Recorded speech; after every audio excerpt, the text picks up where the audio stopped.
The book is titled Nigeria and Its Criminal Justice System. I hope many persons come to read this book, and I hope many persons come to have these conversations. And I hope his arrest becomes a thing of concern for many persons going forward, knowing fully well that a place like Nigeria is a place where freedom of speech barely exists.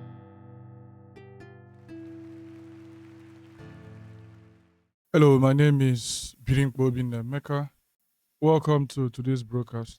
Information reaching us from Nigeria holds that the Nigerian human rights activist Dele Farotimi has been tried and has been sent to prison in Nigeria. This is coming up hours after his arrest on the 3rd of December 2024 by the Ekiti State Police Command, cutting away with a whole lot of phones belonging to staff and those who were present at his arrest, including his lawyer. Take a listen at what the lawyer had to say about the incident that took place. I'm here with the managing partner of DF Legal, Mr. Ralph Walker. Mr. Ralph, I don't understand that you were there during the arrest. Yes, I was. Backtrack a little bit. There was a time where he had been raising concern. He was summoned based on this defamation case. He appeared at the police station few times. Then I heard at some point as well, his guard was arrested, questioned. At some point, what led to this arrest in the first place? Okay, I will be very careful not to speak on a lot of issues because we're presently in court. What I can tell you is that we received an invite from the Zone 2 police station on the 11th of November, and I accompanied him to the Zone 2 police station on the 16th, and he was released on bail on several cognizance, and we're asked to come back on the 21st, and we went back on the 21st, and after that, we didn't hear anything again from them. They asked us, but there were a lot of things that happened. His associates arrested and abducted in some cases. I know that Mr. Farrotimi had a press conference yesterday. I was at the press conference, and I know he spoke on the 21st of November, and all the calls and the arrest of his of the security guard at his store he has interest in on last week Friday. So he spoke on all those issues, and I want to be very careful not to go into more details.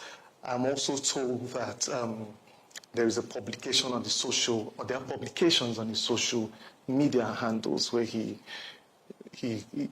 clearly stated some of this event and how. Know a little bit more. I do hear the Ekiti police trying to arrest him, and they are working in collusion with the Zone 2 officers. And at some point as well, they came to Lagos. They were the one trying to arrest him, and all of the things that are ongoing there. Is it that the issue happened in Ekiti State and he reported in Lagos State? Or help us clarify this. We need to understand. So, to the best of my knowledge, Mr. Farrotimi hasn't been to Ekiti State in a very long while. And some of the issues that I'm aware that people are complaining about, like I said, were in court. I don't want to go into a lot of details. The issues that happened here in Lagos, so we're a bit surprised. When the guys who came here today, when they came here, there was no way to identify if they were from Ekiti State Command. They were mufti, but they had jackets that had Rapid Response Squad written, white over black. So there was no way we could identify if they were from the Ekiti State Police Command. We know that men came here wearing jeans and jackets, and they had AK-47 and all that, and they refused to identify themselves. They threatened people, they assaulted people, they took away our devices, all our mobile devices were taken away and all that. But a few minutes ago, I was reading online, I think Vanguard newspaper, that I'm not sure if it's one of the news sources online, that the Commissioner of Police of Ekiti State has confirmed that they're actually investigating Mr. Farrotimi for defamation and cyber stalking, interestingly. Yeah, so we've seen that online. It might also interest you to know that based on the information he provided to us, regarding some of the people who were trying to arresting his associate and some of the information they gave them. We actually did file a suit last week against the Chief Afe Babalola, the Inspector General of Police, and then the Commissioner of Police, Ekiti State. And I wouldn't want to speak so much about that suit because it's already before the court. I understand, because I believe there's a book he wrote, and some comments of those books were extracted, and some of the comments is being alleged to have been shared for defamation. So to be very honest, I haven't seen a petition. Okay. I don't know the content of a petition if there's one. I don't know if there's a charge. I haven't seen one, right? So I know that he wrote a book. I know that he's been very active. He's been active on social media. He's been active on the traditional media and the rest. So I don't know the exact content of these charges. I would be very careful and wait until I see these charges. We are lawyers. When we see those charges, we can deal with it. But what I can speak about is what's happened here today. I can speak clearly because I witnessed what happened here today, and it's a very sad day to be a Nigerian. Were there comments these police officers made that was a little bit off that spiked your interest or made you think, oh, are these people from Lagos? Is this the usual Lagos police officers we would normally see, or these people are not from here? Okay, so I was sitting in my office. Mr. Farrotimi used to work here. He retired about 5 years ago. But he comes here once in a while. So I was sitting in my office when he came in, and he walked into what used to be his office. And whilst he was there, I was walking, and then I heard this commotion.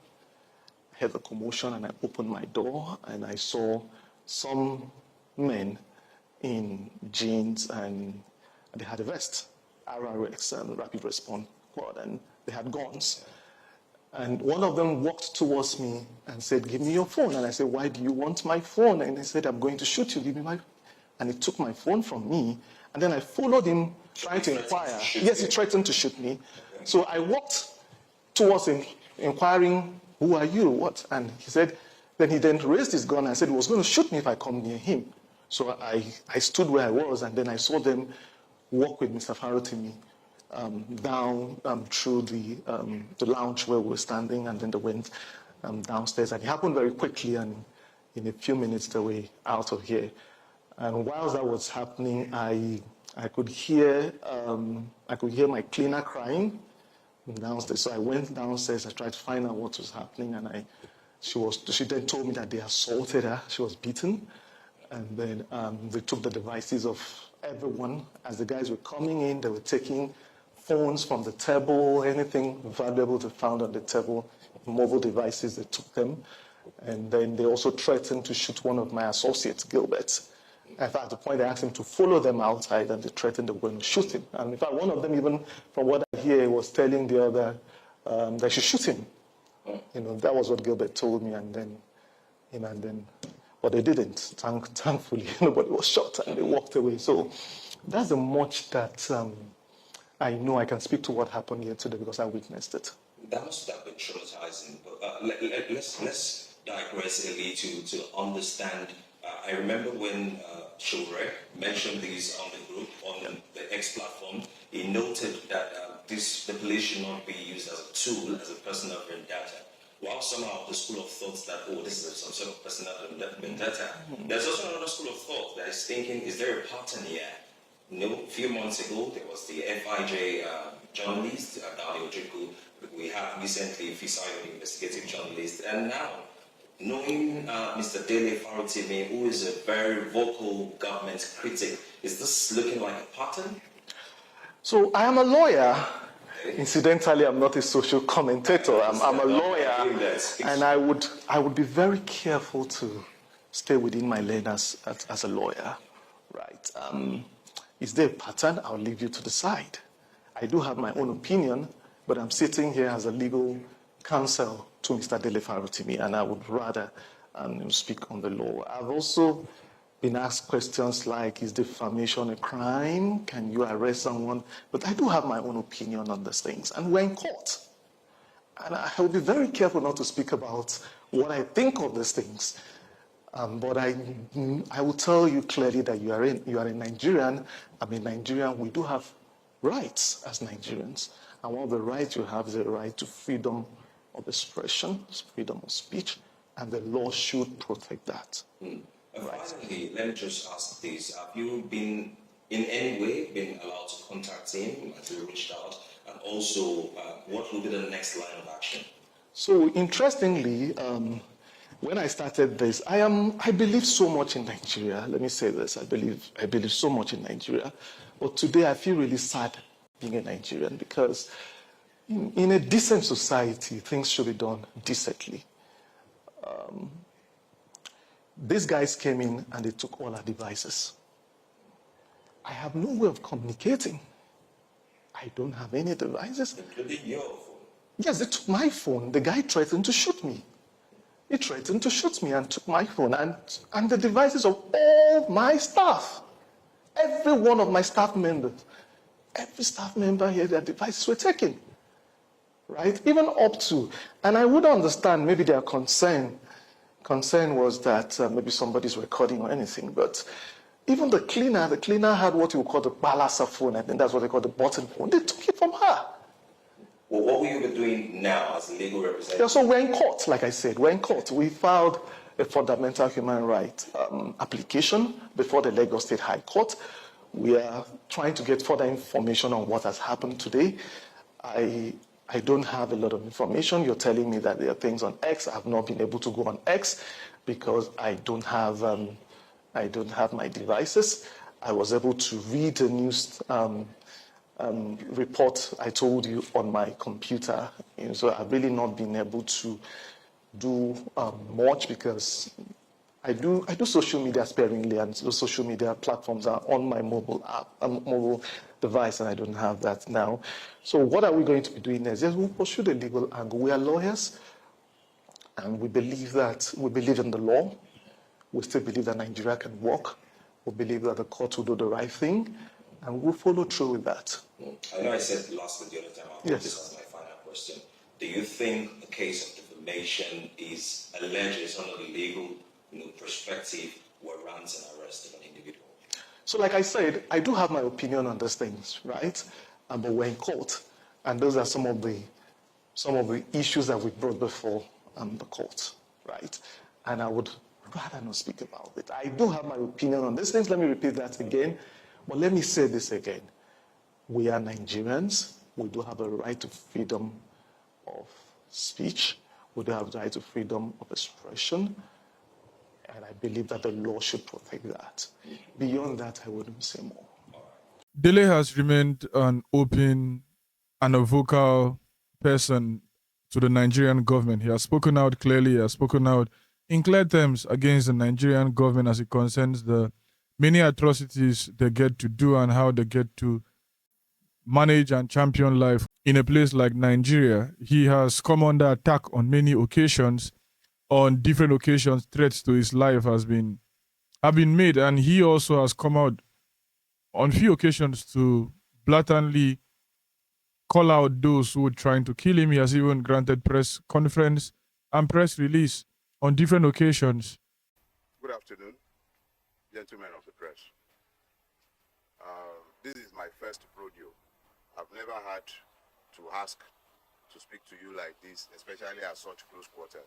The last time I requested to speak with the press, it was in 2021 when I had credible information that there was an active murder plot against me. I spoke at the time only after I had submitted petitions to the Nigerian police under the leadership of Akim Odumosu as the police commissioner at the time. My petition was specifically addressed to his office. Is today of the Lagos State Park Services.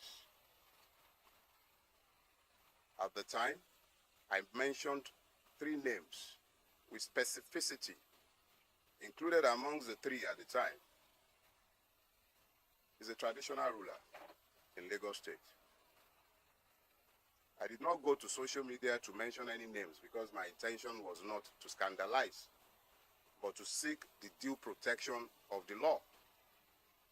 I equally copied this letter to the Director of State Security Services in Lagos State.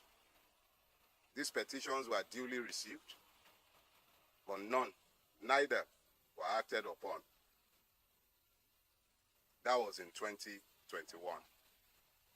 I trusted to God for my safety, and unlike many others, I refused to flee Nigeria, even in spite of the knowledge of the fact that people in very high offices were after my life. I did not go to social media. I wrote due petitions to state security services and to the Nigerian police. Duly received, names specifically mentioned, nothing was done. There were 6 persons in that meeting. I mentioned only 3 names. Now, fast forward. On the 11th of November, we received, a letter was received in my former office, my law practice, where the office had left now, inviting me to Zone 2, Onikon, that's the Lagos and the Nigerian Police Command Zone 2 at Onikon. A letter signed by DCP, I believe Nwoga or something. The DCP signed the letter. And they were said to be on a dispute resolution or something along the line, and my attention was required. I received that letter on Monday the 11th, right? Yes, Monday the 11th. And I was required to come on Wednesday the 13th. I had a medical appointment that morning, a very urgent one. I shelved it. I attended Zone 2. They asked me to be there by 10 o'clock. I was there. I was there by 9:45. On getting there, I was presented with a petition written by a lawyer purporting to act for no less a person than the very best friend of our president in the Nigerian branch, Mr. Tony Elumelu, alleging that I had defamed him and cyber-stalked him. I struggled to maintain my composure because I was exceedingly provoked by the frivolity of the stupid, very stupid, self-indulgent petition. But I answered it because I was asked to write a statement. And I wrote my statement, owning each and every word that he alleged that I said in defamation of him.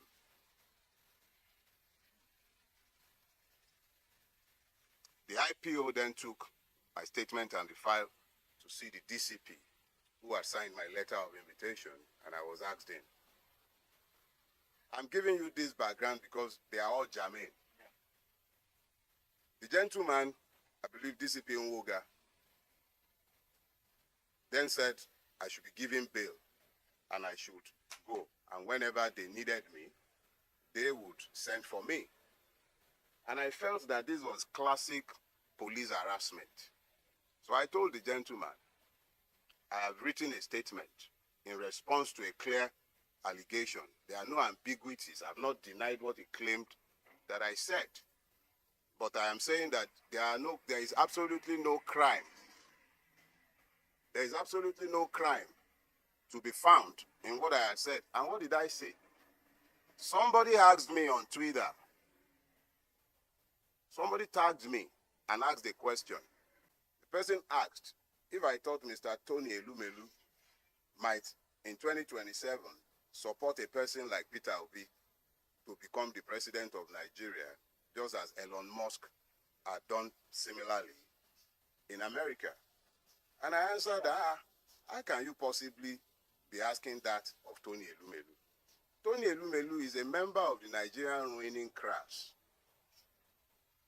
A veritable member, a beneficiary of the system. Why would he fight against the system? I think then I translated the Yoruba proverb, I said that he's an impoverished rich man. That was the extent of everything I said. At best, you call that vulgar abuse. So I was actually quite irritated that a man has, I expect that someone like Tony Elumelu should be too busy to be nitpicking about what opinion anybody might have to say, whatever anybody might have to say about him. Least of all, someone like me, Tiny me, who am I that I am of interest or that he cares about what I have to say. I'm admittedly a madman. I told all of you severally. So I didn't think I should be of interest to Tony Elumelu. So I was irritated, and I made my irritation clear. And I told the gentleman, DCP Nwuga, if you have a charge for me, keep me in your cell. Today is Wednesday. At the latest, by Monday, you should be done drafting your charges. So keep me in your cell. When it is Monday, you would have been done with filing your charge. You can then take me to court. They didn't build your cell for goats. The people are in there, they are not animals. Me, I'm not taking bail. At this point, he went up to what I now later realized was the AIG's office. Long story cut short, after some back and forth, the AIG asked us to come in because Nwuga was in, we were outside. I was outside. Well, you pardon me, I don't know how to pronounce this, everything. So we were outside and we were eventually asked to come in. And it was at that point that I recognized that lawyer.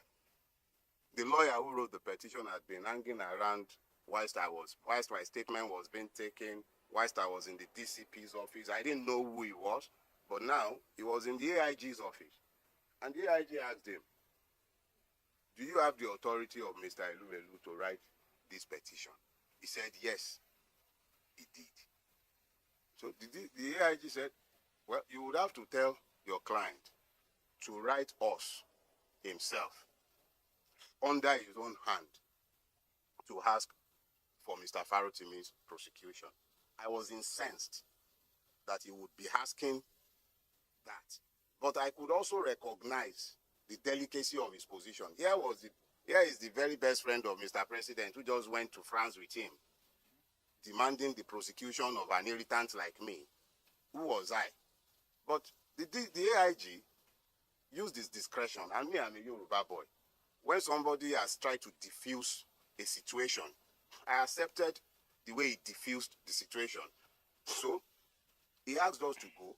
He told the man who had been talking bail that Mr. Farrotimi is not unknown to you. When you asked him to come, he came at your invitation. I'm sure if you need him again, you can always ask him to come. You will soon understand the importance of this background. Just bear with me. So when we got back downstairs, DCP turned to me and said, come back next week, Thursday.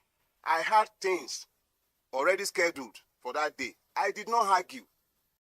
I became aware that some men purporting to be policemen from the Ekiti State Police Command were in Lagos on a mission to abduct me. I believe the Ekiti State Police Command is under the Zone 2 at Onikon. I was at Onikon repeatedly, and nobody was aware of any form of interest in me by the Ekiti State Police Command or any police formation for that matter. So at this point, knowing and being very familiar with the evil forest that we call Nigeria, because that is what we have built. So living in this evil forest, it became particularly clear that I must be very careful with my movement because there were kidnappers on the prowl, or perhaps hired killers, because this could definitely not have been policemen. I wasn't missing, I wasn't lost, my whereabouts was not unknown. But these persons were intent on abducting me. Knowing all of this, I was forced to avoid publicizing the funeral services of my father-in-law, which took place in Ibadan last week. I had to be moving around like a prey, being hunted by persons who are meant to be paid by my taxes for my protection. Things got to a head on Friday afternoon when one of my domestic staff was about to be abducted in this same attempt at getting me. He was told that he had a parcel. But I had already raised the threat level in my household and everywhere around me. And the young man was conscious enough to avoid being abducted. But these persons abducted a security staff of a company in which my wife has interests. And we had to strive to have this person bailed by that evening. Now, this was where it began to get interesting, because now I had to try and find out exactly what was going on. And I thank God for grace, because we must all become very clearly aware that there are times when you will be waiting to find angels with wings, but the angels that will be sent to you might not come with wings. But there have been men and women who stepped up to the plate in the last couple of days with information, and information is power. It came to my knowledge that there is a charge that had been fraudulently preferred against me before a court in Ekiti State at the instance of Chief Afe Babalola. This charge had been fraudulently preferred, hidden from view, and the court had purportedly demanded my presence multiple times, and I had failed to appear before this court. And this court had then proceeded to issue a bench warrant for my arrest.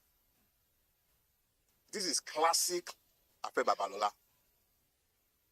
I detailed his corruptive influence in my book, Nigeria and its Criminal Justice System.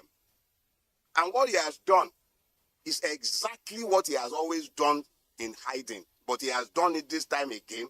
And the calculations were that I would have been picked up, taken before this judge who must have either been compromised or misled in Ekiti. And I would have been remanded in prison custody for being somebody who was meant to face trial and who had refused to bring himself to court. I am reliably informed that social media influencers had been paid to spin these narratives after my arrest. Human rights activists have been positioned to start speaking after my arrest, including one Agbaya. High offices in this country have been compromised in pursuit of my person. High offices, from the Inspector General's office, because the police have been subverted. The Attorney General of the Federation needs to examine himself, because his office has been somehow linked to this as well. I do not know if the presidency is directly involved in this, and I will not make frivolous charges. But high offices have been subverted in pursuit of a criminal purpose. I have committed no crime, done nothing wrong. If I have committed any wrong for which the state requires my attendance in a court or at a police station, they know exactly where I live. I will live only once. I will not live cowering to any man. Let us be clear. If and when I have a charge to answer before a court, you all know where I live. I'm not hiding, and I'm not running away from anybody. Let us be very clear about that. I will never run away from Nigeria. We all have to pretend that we are in a democracy, and we have to pretend that we are citizens, and we have to pretend that we are a country ruled by law. And by all means, you will pretend that we are. I have done nothing. And if I have a charge that should be preferred against me, bring it on. I'm happy to come to court to have my day. If there is a crime, there must be justice, not only for the person who is aggrieved. There must be justice for the accused. And there must also be justice for the system. This is not how to build a rule-based system, where the system itself becomes so criminal that policemen were engaged in criminality. I was at Zone 2 twice. But this, they never reported in any police station in Lagos. Never. This was a rogue operation designed to achieve a criminal purpose. Gentlemen of the press, I'm a Nigerian, what's and all. I'm not different from any one of you, but I desire a better Nigeria. And in my desire for a better Nigeria, the only weapon I have employed, whilst others have picked up guns, whilst they've picked up lies, blackmail, the only weapon I have ever used is the truth. It is sufficient both as a weapon and as a defense. If you are not happy with anything I have said, whether it is the one that is busy complaining that I say that he's an impoverished rich man, or the one that is angry that I told the truth of his corruption of the society, or any one of them that are angry about what I have done, the only thing that binds all of us, and by which we are bound, is fidelity to the truth. If I have done anything wrong, drag me to court. Stop all this underhand surreptitious move. And let me be very clear. A petition is on its way to the National Judicial Commission. Let it find out exactly who this judge is. I will not dignify this fraud. I will not dignify it. I have already filed a fundamental human rights enforcement suit against all the parties, and I will submit all the necessary petitions both to the Police Service Commission and to the Judicial Service Commission. This is fraudulent and is fraud in the face of the entire nation. Thank you very much. And on one occasion in 2021, he came out to give this press statement. When you do what we do, which is speak outside the norm, and you dare to speak truth to power in the country Nigeria, you do so fully cognizant of the risks that you are taking. Nigeria is a dangerous place to speak truth. Speaking truth in Nigeria endangers your life. And I doubt there is anyone of the radical persuasion who is not already aware of the extent of dangers that we daily deal with when we open our mouths to speak the truth in Nigeria. That is dangerous, and we're already in that dangerous place. However, on Monday last week, I've been hearing hints. I've been hearing hints. I've known that some people, a lot of people are pissed off with me, particularly because of what I have had to say in relation to the NSAS protests, the killings at the toll gate, and the reopening, the planned reopening of that toll gate. I was already aware that I was offending a lot of powerful people. But by Monday, I first got hint of, I sensed something wasn't right, but by Tuesday, it was confirmed. I got a call. I know one of the persons who was mentioned, even at a personal level, is somebody I've known for years. And it would be most stupid of me to dismiss what I was told and the veracity of what I was told. Being confronted with that, I consulted with Baba as the head of the organization to which I belong. I spoke with a few other friends as well, and we all agreed that given the experiences of Nigeria and Chief Bola Ige, who was the Attorney General, a sitting Attorney General, and was murdered in his own bedroom, in his own house, in sleepy Bodija in Ibadan. Given the fact that we have also witnessed the gruesome murder of Dele Giwa, who briefed his lawyer on a Friday. Chief Gani was preparing to do something about it on the Monday, and by Sunday, Dele Giwa was bumped to smithereens. We will all die. That is the only thing that is certain for all who draws breath. I have told the law enforcement officers, I have sent them my petition clearly, and I have requested protection from the Nigerian state. However, certain persons amongst my own friends, Baba Ogunlano, Mr. Ademilui here, key members of my family, and certainly friends and associates from way back, they are fully aware of the fact, and I have shared this fact with them, so that should anything happen, they know who to allocate the guilt to. In this case, I am telling the public, I have never, ever once sought anything from my public advocacy. I do not desire political office. I am not looking for money, and I'm not chasing clout. This is about the future. I have children.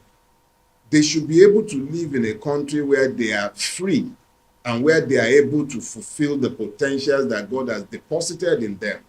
So when I open my mouth and I am speaking for those who do not have a voice. I am speaking for the vulcanizer on the street who cannot articulate his position. I am speaking for the carpenter. I am speaking for those who do not have, not everybody would have a camera in front of them, and when they do have cameras in front of them, not all of them can articulate their position. And it is very critical that Nigerians understand clearly, I am not a drug baron. I do not do business with anybody. I don't cheat anyone. If anything should happen to me, look no further than the persons I have named in my petition, whose identities I have already made clear to my own associates and friends. And in addition to this, open your eyes and be clear. I am in Lagos State. In Lagos State, there is a fusion between the criminal element and the ruling class. I said that without any equivocation. There is a fusion between the criminal element and the ruling hegemony. I have not joined any one of them in sharing anything, and I have no worries about consequences of things I might have done in my own space. But let people not look any further than the hegemony ruling this state and the persons I have mentioned specifically in my petition, if anything should happen to me.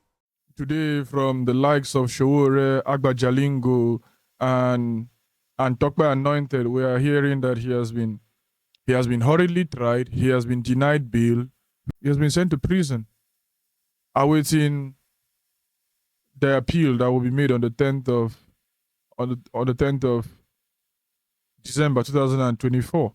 This goes a long way to show you how things ordinarily get to operate in a place like Nigeria, my home country, and how things ordinarily get to go down there, and how people ordinarily are made to be silent, and how whistleblowers and those who try to use freedom of speech are being trampled on and being told to keep quiet, to shut up, to do as they are told, or risk whatsoever they get to see. And it's just a sad reality for Nigerians. It's just a sad reality for many persons in that part of the world.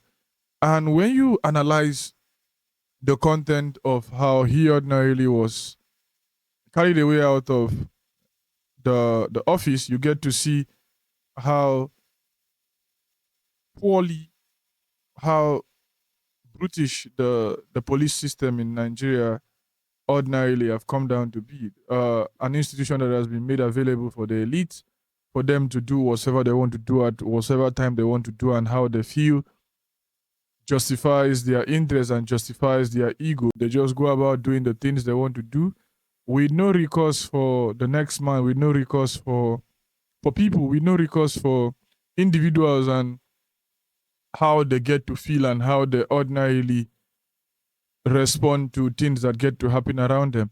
I'm familiar with Locke. I'm familiar with Thomas Hobbes. I'm familiar with their ideas of social contract and Rousseau's idea of social contract and all that. I don't really subscribe to Hobbes' idea of the brutish state of our world.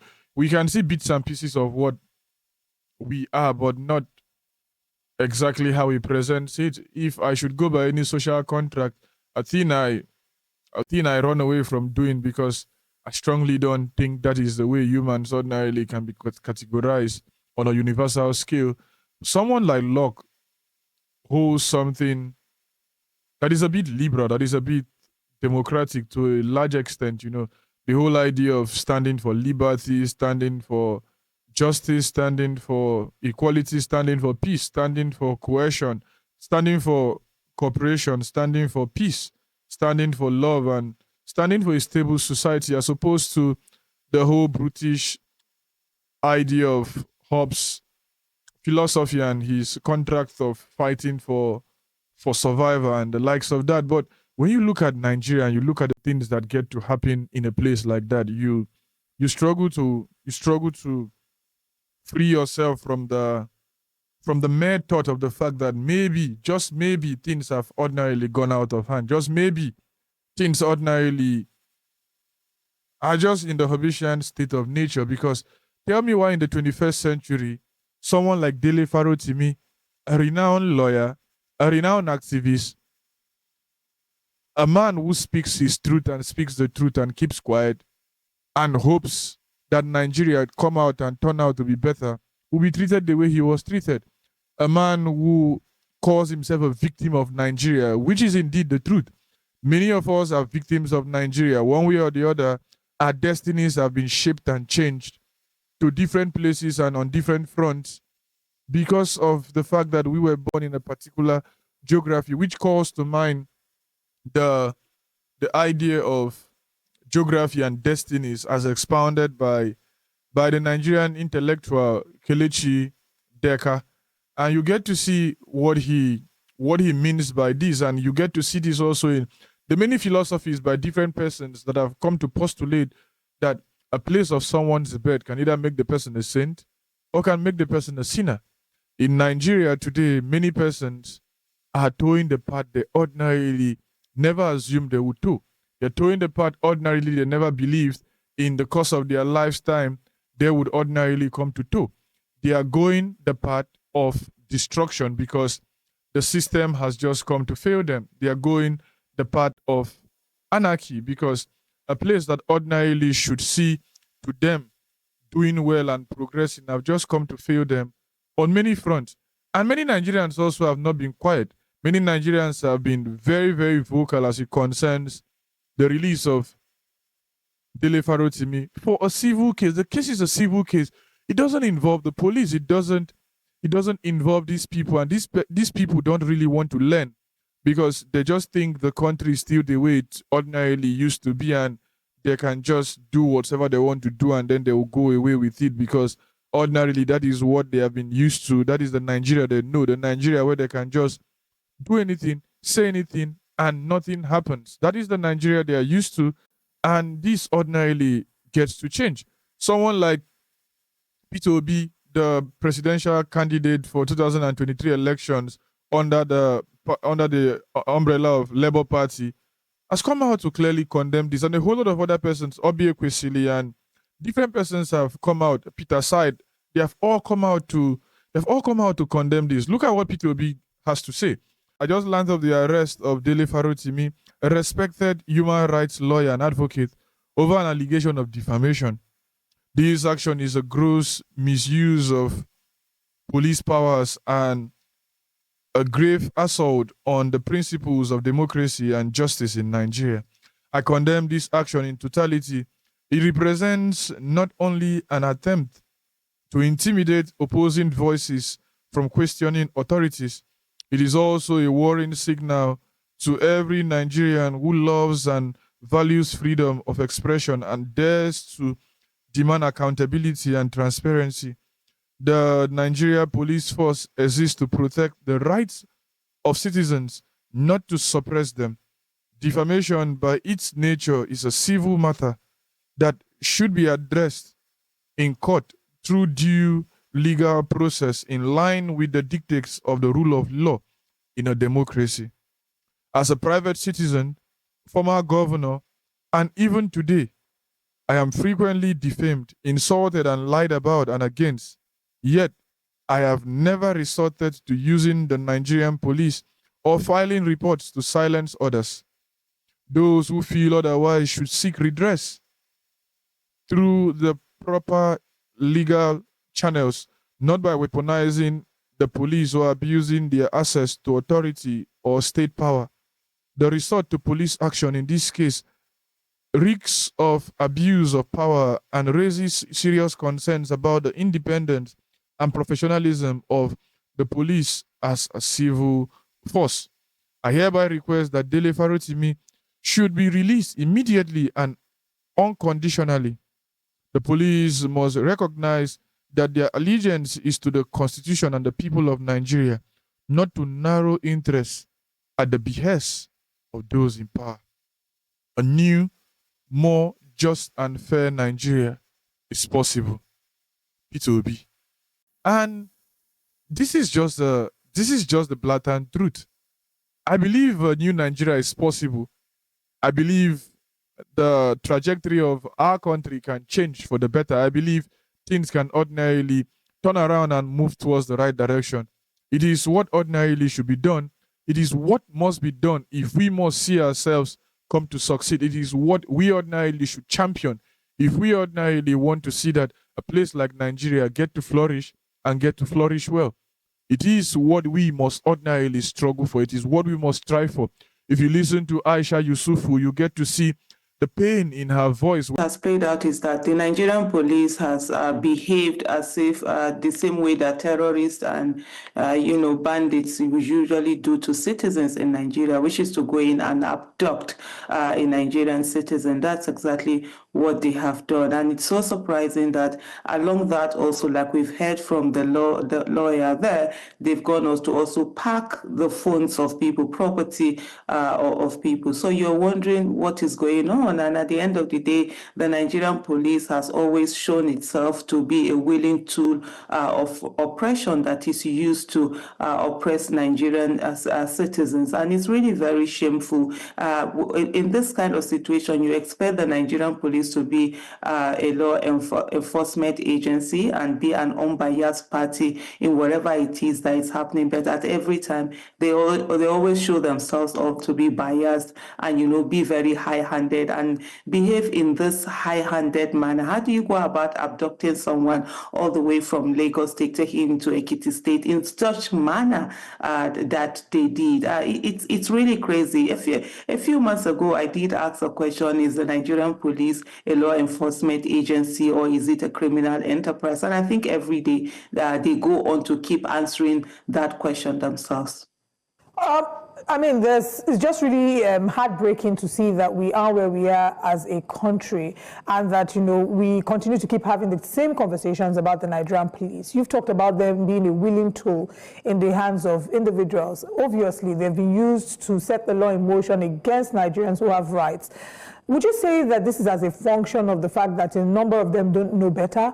Or would you say it's the fact that there's just the impunity that nothing will be done about it? Or is it a mix of both? What would you say are the factors that emboldens and empowers the police to constantly, go through cycles like this where we have to call them out for infringing on the rights of the Nigerian citizen?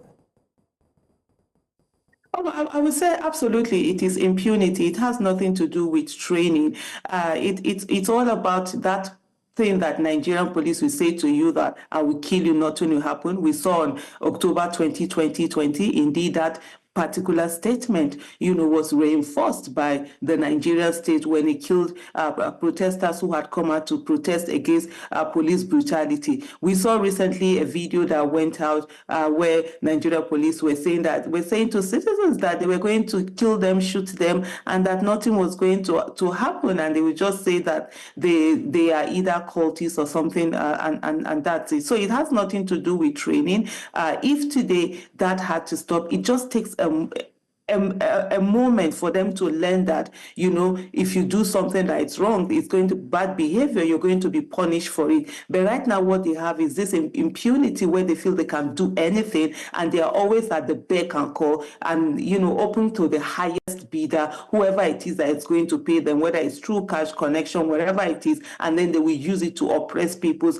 fundamental human rights. It's a huge failing of the state, and at every opportunity, the Nigerian police have always shown itself to be to not have its allegiance to the people and to the constitution, but rather to whoever it is that has the power, whatever power that may be, whether it's financial power, political power, some connections out there. And I think it's something that really needs to stop. And for a very long time, the Nigerian police has been pushing the Nigerian people. They're not reading the room. They're not seeing how tired and angry citizens are. We saw, a few days ago where a video had gone viral where someone was actually beating up two members of the Nigerian police force who had beaten him and put him on the floor. This their high-handedness is getting out of hand, and I think they need to really caution themselves before they get to a place where we used to have a time in Nigeria where police were afraid of wearing their uniform, outside of their station because of what might happen to them. We're slowly getting to that place where people are sick and tired of their excesses, and I think it's high time they begin to do better. But with all you've said, none of this is done without the influence of certain people. Yes, I think Nigerians have complained, for many, many years about the high-handedness and impunity of the Nigerian police every now and then. But, this is also aided by people who choose to weaponize them, allegedly sometimes. And so, isn't this also a Nigerian problem? Isn't it also an elite problem in Nigeria? Like you've mentioned, people who can afford, these things. Shouldn't that also be a thing that we should speak about? Well, the thing is that if the police is not a willing tool for people to weaponize and use them as a weapon of oppression, then it's about when you talk about market forces. If it's not available, you're not going to go out to buy it. There are people in other countries who have influence who would love to use the state security agencies, but they don't have the opportunity because the state doesn't allow them to do that. So I think for me, it's not really about even focusing on citizens and individuals, but the fact that there is a capture that is there. There is the security at the beck and call of some people, and especially when the state does not, when the state constantly uses this, the police also to go to oppress citizens, then they become available for other citizens to use them to oppress other citizens. If the Nigerian police understand the fact that their responsibility and their allegiance is to the people, is to the constitution, they won't come and oppress the people. And then also, if the Nigerian police are punished for the bad behavior that they exhibit, then they won't be willing to for them to be used anyhow. But you have a situation whereby in Nigeria there's a state capture. Even the judiciary doesn't do the things that it's supposed to do. So when you also go to court and take the police to court, instead of them to be punished, it drags on and on and on, and they get away with their bad behavior. Then it gives that incentive for them to continue to behave badly. So I think it's all about impunity. It's all about not understanding that there's a need to protect, citizens, but rather an understanding that they are a tool to be used for oppression, like I had said earlier. And then because it's incentivized, they continue to do it and get away with it. The Nigerian police it behaves like a terrorist organization, behaves like a criminal organization. I mean, the way they behave, one will be forced to call them that they are more of a criminal enterprise and a terrorist organization than they are of a law enforcement agency. Because consistently, the Nigerian police force has been tagged as the worst in the world. It has gotten that title several times, and there hasn't been any need for them, any incentive for them to change, to do better, and so they continue to behave in this rogue manner.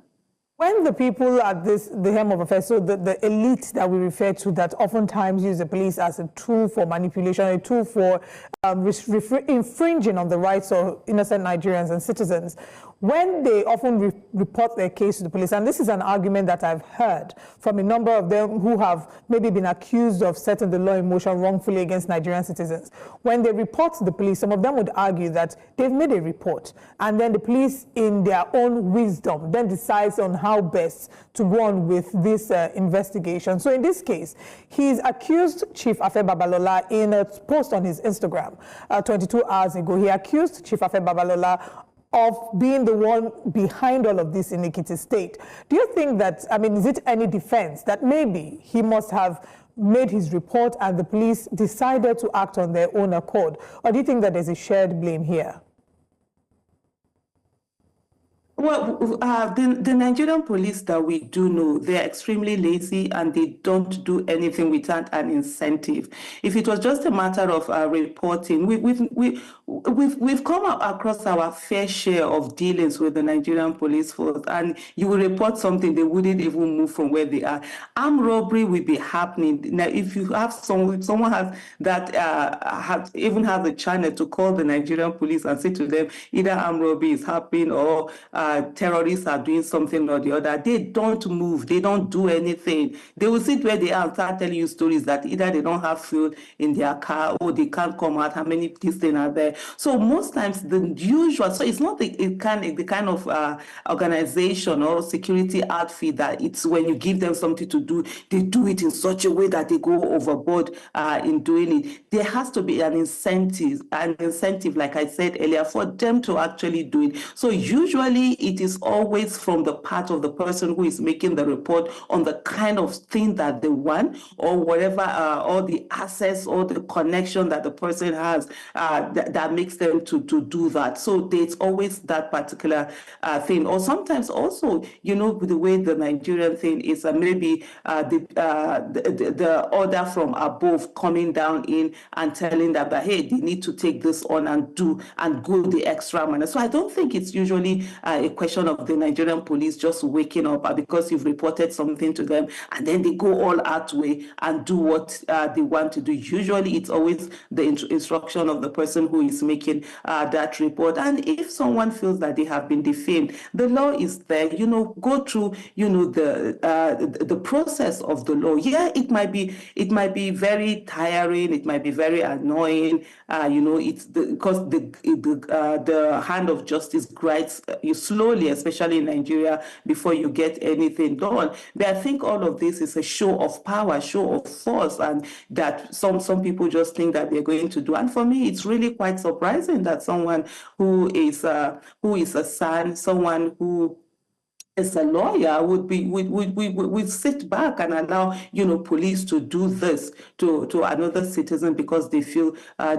defamed. Every day, I mean, people defame us, people say all sorts of things like this, but you don't go around carrying the police to go and arrest someone and do all sorts of things to them, even though the police is available sometimes for a few naira or whatever it is, whether it is money or it is one reward or the other, they are ready to do the bidding of oppressors. But I think the Nigerian police should get into the 21st century and leave the 19th century that they have refused to live and begin to do, begin to act right, so that they will begin to have the respect of citizens and not the disdain of citizens. I mean, I also want to, ask, I mean, if it is true, as alleged by Dele Farotimi now, that this ordeal is, maybe being orchestrated by Chief Afe Babalola, SAN, will that be disappointing, knowing the caliber of person we're speaking about here? Absolutely, it will be extremely disappointing. For me, just looking at this, I'm like, if this turns out to really be the fact that indeed it is Chief Afe Babalola that is doing this whole thing, that has decided to go to use the police, even though the police is a willing tool of oppression, to use them as that tool against another individual because he felt defamed, instead of following, the right process of the law. It will really be a shame. And I remember as one who is a co-host on a place at the table that usually airs on News Central, there was an advocacy that was brought in where the Ekiti State House of Assembly, if I'm not mistaken, had refused to give, Chief Afe Babalola a day, set aside for him. I think the state government had wanted to give out a day set aside for him to celebrate him, and they had refused. And we had felt at that time, with all the things that he had done, why would the State House of Assembly refuse for him to have this? This is someone who is almost 100 and stuff like that. But in the last 24 hours, I've had to ask myself, indeed, maybe there are things that we don't know that the Ekiti people know more than us, and that was the reason why the State House of Assembly refused to honor him with something, with a day given to him. So with this kind of oppression, if this can be done, go all the way to Lagos, like we're hearing now, this is alleged that it's on his instance that they went all the way to Lagos to pick someone and bring the person, to Ekiti State. What oppression have the people of Ekiti State been going through under this particular individual? Just to mention, I mean, since we're speaking about the personality of Chief Afe Babalola, who, many Nigerians and law-abiding Nigerians would assume and say that because he's a lawyer, there are higher expectations from him. The Nigerian Bar Association, through its president, has put out a post on X. They've given their press statement, and part of it was reiterating that this is a crime of libel, that libel ceased to be, ceased to be an offense in Lagos State, a criminal offense in Lagos State. They've criticized the invasion of the law firm and the way that his arrest was carried out. Do you expect that there are certain other things that maybe the Nigerian Bar Association need to do to checkmate incidences like this from reoccurring? And what sort of picture does it paint? Do you think that this in a way reflects badly on the Nigerian Bar Association, or the body of the judiciary, the body of lawyers? Do you think it reflects badly? Oh yeah, it actually does, because this the two people, if it's the allegation, it's right that indeed it's Chief Afe Babalola that it's doing this. They are members of the Nigerian Bar Association, and they are the ones who are where one is now using the police, even though the police is a willing tool of oppression. There has to be a certain degree of self-restraint and discipline that does not allow one to actually use them, even though they are a willing tool of oppression. And for a senior member of the bar to go ahead, and willingly use the Nigerian police force in this manner, I mean, it says a lot about the association. It reflects on the association, rather. Let me use those words. It reflects on the association. But I must say that it's commendable that the Nigerian Bar Association has actually put out a statement. We know hitherto they probably wouldn't have done that, or just simply look the other way. But I think they need to go ahead and begin to devise means of punishing, their members who don't follow the law the way it should be followed, or who allow themselves to oppress, other people, not just even when it is other lawyers alone, but other people. We must understand the fact that we're living in a country where everything literally has failed. Organizations have failed, institutions have failed, security outfits. We rather do things that are outside of the law than things that are within the law. And every individual must make that conscious effort not to willingly use the tool that is available, that is against sanity, or against the Constitution, against upholding justice, as the case may be. And this whole arrest has gone on to indeed show that whatever it is that Mr. Dele Farotimi had written in his book, that indeed there's an element of truth in it. This is going ahead to just prove what was written in that particular book. And the fact that the justice system has been criminalized and being used against the people by certain people, and some people are using it to get advantage that they shouldn't be getting.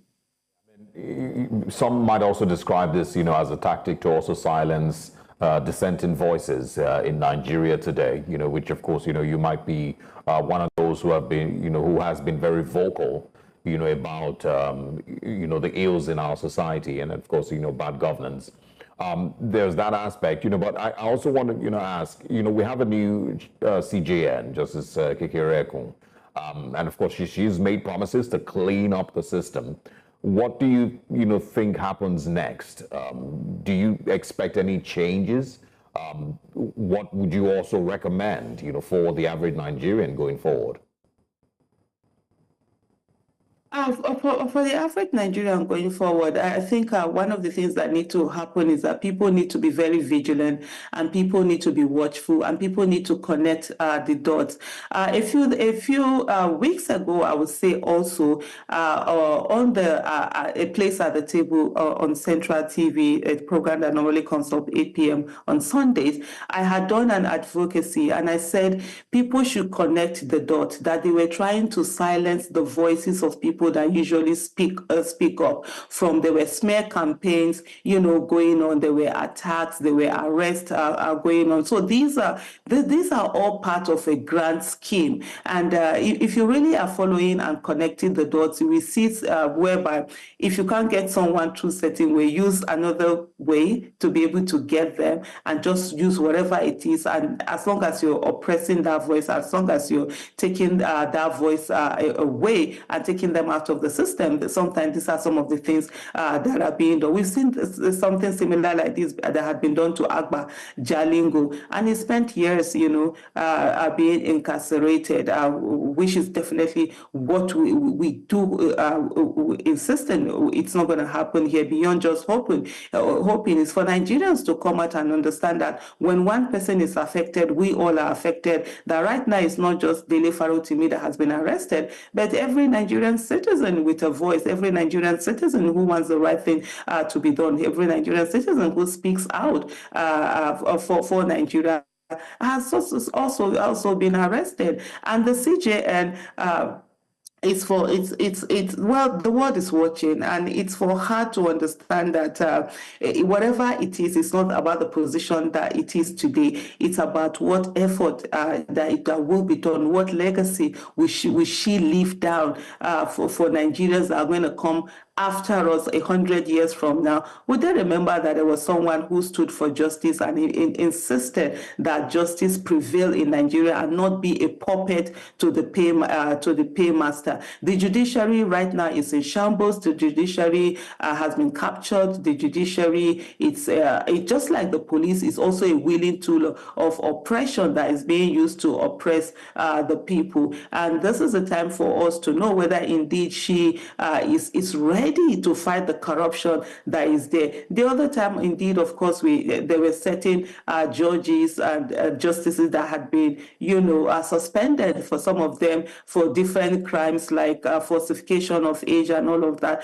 Well, that was quite commendable. But indeed, it's not just to do tokenism or one or two things. It's to take those hard decisions. It's to take those hard stands. She must put herself out. We've also seen where she has gone on to frolic with people who have cases before the courts, like when the governor of Lagos State, Babajide Sanwo-Olu, did some party to celebrate the fact that she had been made a CJN, and she was there. She attended that, which was extremely wrong, which sent every signal to all the oppressors and wannabe oppressors that indeed it is business as usual, and she's offering the judiciary as a willing tool. Because how are you going to explain the fact that the same person who happens to have cases before you, who will appear before the court up the way to the Supreme Court, is throwing a party for you, and you're frolicking with him and celebrating with him? So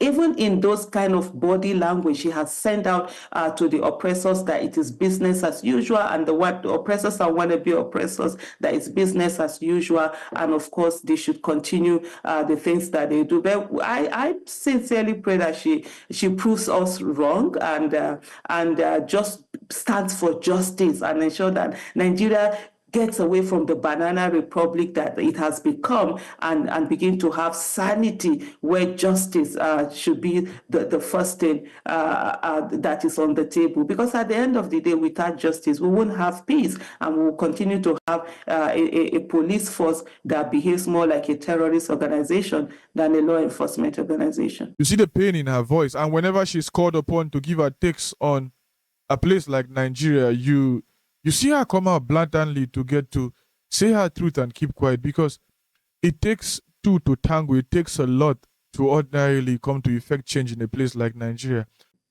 But you've mentioned justice. I think my question would be, in this case, with Dele Farotimi being arrested, you have spoken strongly. Several other leading voices like Dr. Obi Ezekwesili, Omoyele Sowore, His Excellency Peter Obi, and a number of people have spoken strongly asking for the release of Dele Farotimi. But if you see the reports, for example, the one that News Central did, the exclusive report we did, we interviewed the cleaner who talked about being slapped, who talked about her phones being stolen. We all saw the video clip. What will justice for Dele Farotimi be? Would it be just to release him? Is that enough? No, absolutely not.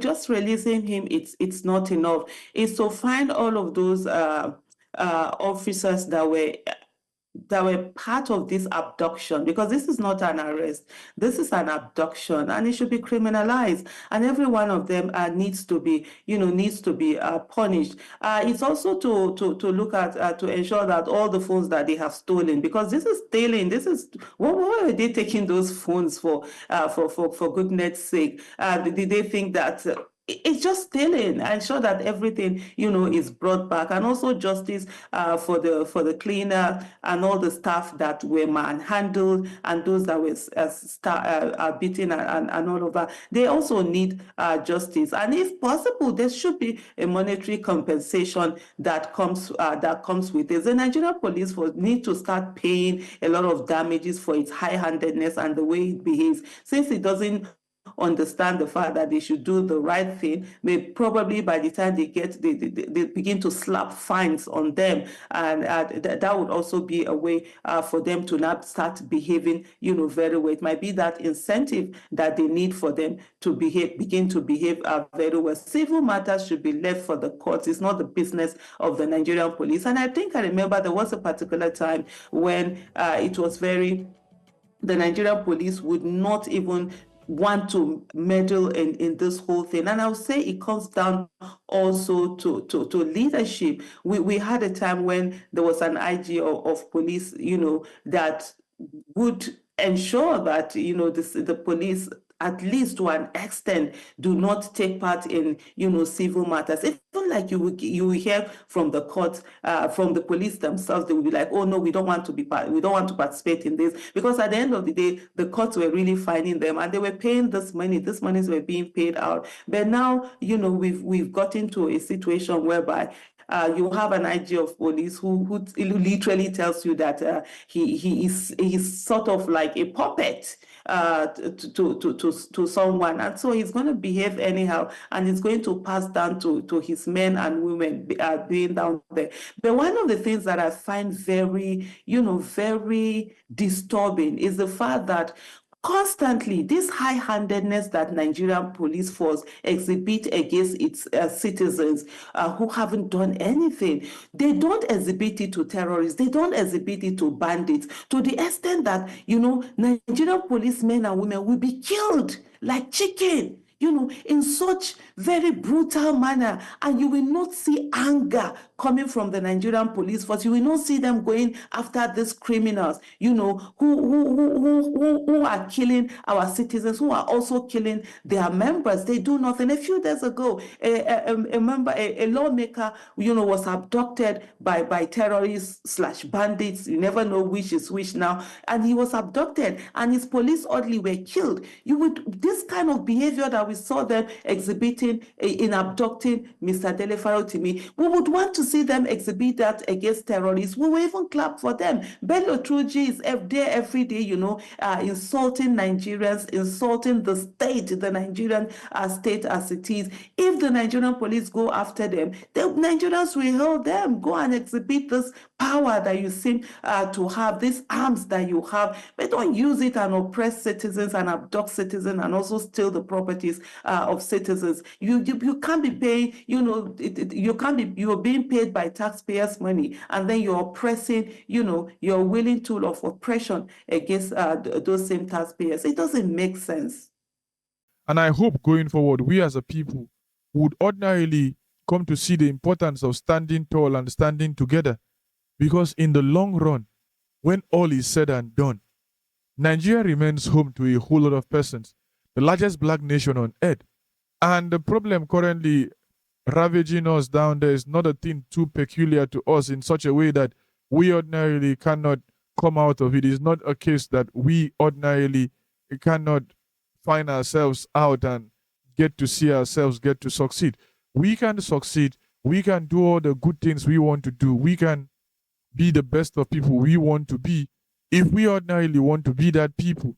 And it doesn't take too much to get to really realize that a place like Nigeria can succeed, that a place like Africa can grow, that a place like the world can ordinarily come to have the much needed peace we stand in dear need of.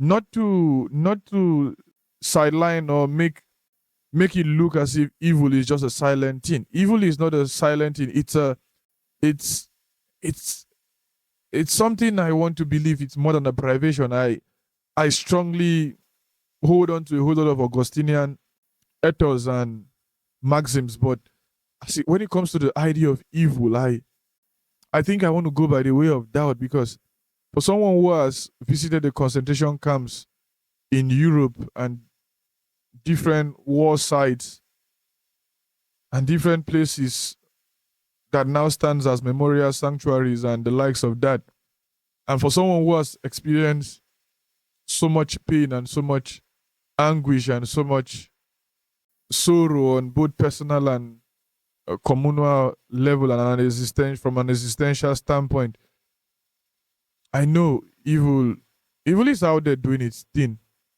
And sometimes we not believing that evil exists just gives it more chance to continue to do what it gets to do, and how it gets to do that is the thing we ordinarily must come to pay attention to. We ordinarily are not paying attention to such, and it's a problem. It's a concern we ordinarily must come to have for ourselves going forward, because it matters what we think, it matters how we view life, it matters how we see things, it matters how we come to perceive things and how we come to perceive existence down here, because in the grand scheme of things, Nigeria is becoming ungovernable, unrulable, and to a large extent unlivable, because there's so much poverty porn around, and many persons just satisfy their ego and satisfy their cravings and their senses by the number of depressing people they get to meet on a daily, from Lagos to Kano to Abuja to the different parts of the country. People are suffering. Human rights are being truncated and human rights are being trampled on, and almost nobody says anything. It begs the question, if someone like Dele Farotimi can be assaulted to this level, can be insulted to this particular level, what is the fate of the common man? If someone like Dele Farotimi can be young the way he was young and abducted the way he was abducted, and what becomes the fate of the average Nigerian? What becomes the fate of the average man on the street? What becomes your fate? What becomes my fate? You and I just starting out life. You and I just starting off things. You and I just trying to see that a place like Nigeria ordinarily come to function and function well for you, for me, for our children going forward. These are the concerns we should continue to talk about. And I applaud many Nigerians and the different persons who have come out to actually call out the injustice being meted out on not just Dele Farotimi, but as many persons who try to speak up and try to uphold our fundamental human right of freedom of speech. If there's a problem, seek redress in the courts. We know the Nigerian courts is currently undergoing a whole lot of things, which is also a thing he addressed in his book, because that was a book that led to the defamation in the current place. The book is titled Nigeria and Its Criminal Justice System. I hope many persons come to read this book, and I hope many persons come to have these conversations, and I hope his arrest becomes a thing of concern for many persons going forward, knowing fully well that a place like Nigeria is a place where freedom of speech barely exists. It's a place where many persons come to die without actually living.